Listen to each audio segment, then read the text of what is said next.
J.E Z.B Butler Child Advocacy Center at the Children's Hospital in Montefiore is the premier diagnostic treatment center for the identification, assessment, treatment, and prevention of child abuse and neglect.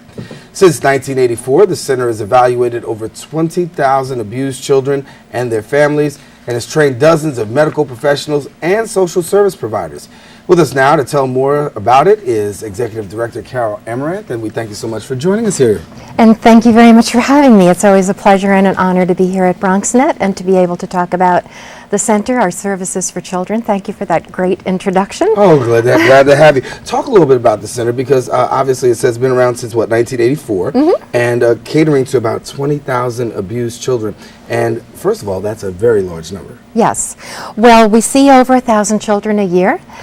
We have our evaluation center that's located on Steuben Avenue, just down the street from the main entrance of Montefiore Medical Center. We have a very lovely little house, very comfortable for children and families to come to and for us to provide our services. We also have a counseling center that's over on Reservoir Oval, and then we've just opened a new site that's on 188th Street, and that's to serve, that community's population, so that we're always reaching out. We want to try to be there for children and families wherever they are so that they can access our services. What are some of the services when people come under your door, or through your doors, I should say? What are some of the services that you're able to provide to people walking through the door? Well, children are usually referred to us from ACS, the Administration for Children's Services, sometimes from law enforcement, but children themselves can call the center, families call us, teachers call. So if there's a suspicion or there's a sense that a child is at risk for being abused, they can come to our center. We register them as patients of Montefiore, and then we interview whoever the family member is who has brought the child. We interview the child, and then we provide a full medical for every child.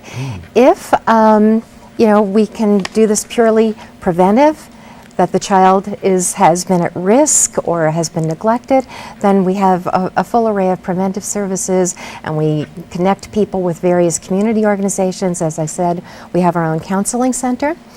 And if we need to involve the justice system or law enforcement, they are our partners because we want to make sure that children and family members are safe. Let's talk about that preventative side first, because that's very important, because we know what happens on the other side once the child has been diagnosed, but really to get to the place of preventing, because there are a lot of parents out there who need parenting themselves, a lot of people who are struggling in that particular area, and so you guys provide services to deal with that preventative measure.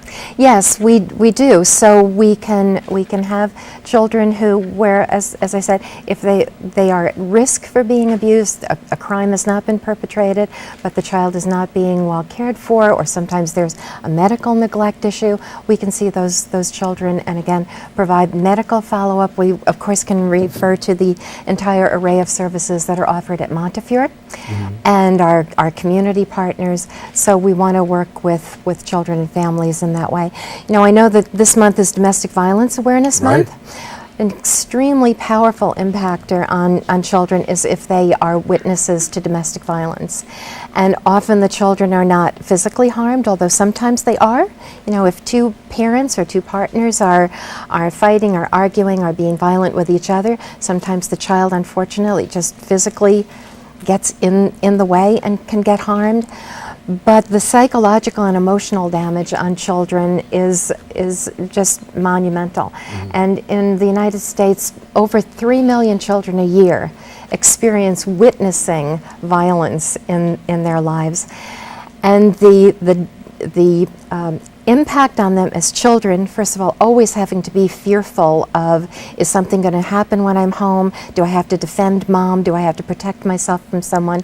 That constant fight or flight feeling that children have to have is very, very detrimental to their growth, to their ability to emotionally develop, and that sense of being in a violent situation really impacts their worldview and their ability to make healthy choices down the road. Right. So when you talk about making those healthy choices, obviously it's a healthy choice to get help. What do people do if they feel like, listen, you know, I need some help and things of that nature? Are you able to guide somebody who says, listen, I call you up and say, well, you know, I'm just, you know, I've got this, I'm feeling a certain type of way about what's going on in my life, and this, that maybe I need to, and my children, can I give you a call? Yes, absolutely. And I think you're going to post our Yes. our number here. Yes. There also is, I mean, you can call us directly. We have professionals on our staff. We have medical providers. We have counseling services. We have social workers. So we can guide people if it's a situation where the child should be brought into the center for an evaluation. We certainly will set that up. Or sometimes we can assist people with community resources or medical resources or just advice. Can you give us a little helpful hints right here? Because what if somebody's listening and watching, or I should say listening, watching right now, understanding that they possibly could be in the midst of domestic violence or some possible, you know, abuse or things like that. Right. What are some of the warning signs, and what are some of the things that people can be doing if they're feeling like this might be a particular situation?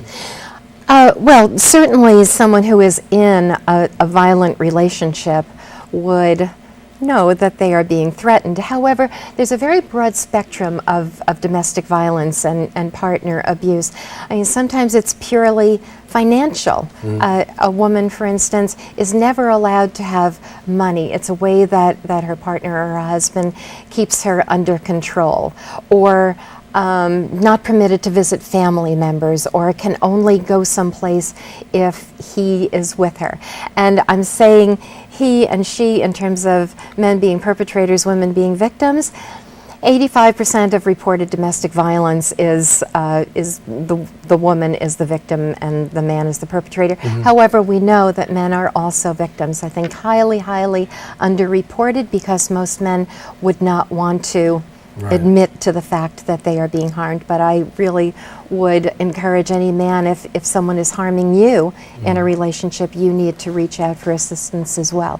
So there are multiple ways, and I think anyone who feels that they are being overly controlled, they're being sexually abused by their partner, they are being threatened, in addition to any physical harm. And again, these situations, these violent situations in a home where there are children present, the impact on the children is just so tragic and disastrous. And you spend a lot of time advocating really for children in these case scenarios. Speak a little bit about the advocacy effort that you guys provide. And now you said you partner with law enforcement and other referral agencies, really being able to be an asset to the child. Right. Well, as I said, we do the full evaluations. We have very, very highly skilled and sensitive and caring staff who do the interview with the child, getting to know the child in the interview, building rapport with that child, helping them to feel comfortable. Our interview rooms in both of our sites are very comfortable, friendly places so the children can feel comfortable there and talk about what has happened to them. So directly with the child, but then of course we are able to use that information and any information that is gathered through the medical to work with law enforcement, the district attorney's office, family court, again in terms of protecting the child, in terms of protecting the family. So that advocacy. We've also been very involved in some legislation. I was very involved in helping legislation move forward for there to be a full child death review panel in the city of New York, so that child deaths are reviewed and preventive measures can be put in place. That was signed into law by Mayor Bloomberg, I guess about 5 or 6 years ago. Very important in terms of looking at how can we prevent and support children. And we're just always, I like to say, we're always listening. Listening, I think, is one of the most important aspects of advocacy.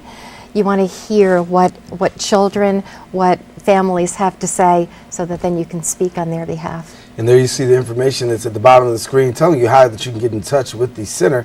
Let's get a phone number out there one more time for people who want to find out more. Sure. It's 718-920-5833 is our main number. Okay.